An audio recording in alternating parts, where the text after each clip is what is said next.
We work very closely with our partners, and specifically with the homeless population. We work very closely with Youth Empowered Society. Um, what I can tell you from my knowledge base is that shelters don't necessarily work. Um, a lot of the youth that we work with do not go to shelters because of the fact that they feel unsafe. So we come from a background of housing first, jobs first. So we work very closely with YES on trying to get those resources to the youth while they're in our program. We are actually considered a low barrier job training program because we don't we first off we don't disallow people from being recruited in our program if they don't have certain things already lined up. And we have our partners work on those wraparound services very closely with the youth while they're here.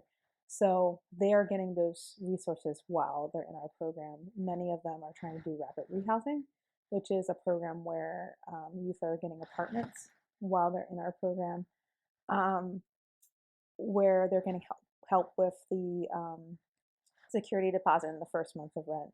And then we're also working on job placement while they're here so that they can pay for their apartment while they're here. There's a program called Host Homes where it's kind of similar to sort of like almost like older foster care, but not necessarily foster care where there's a lot of abuses in that system.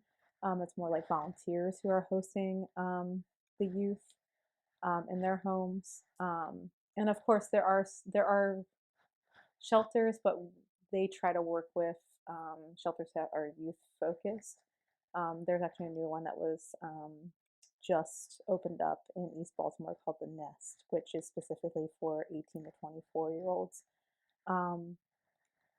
Just because there isn't actually that many that are focused on that population. It's usually very family focused or older individuals. And what we really believe in is that like you can't have one or the other. Like we really do want to focus on getting them housing, but also jobs as well. So it's like, yes, we want to get them placed in jobs, but if they're not having a place to sleep at night, then how are they going to keep their job? And vice versa. How are they going to keep their housing if they can't pay the bills? So it really is like a partnership with our partner in order to make sure that those resources are met while they're in our program.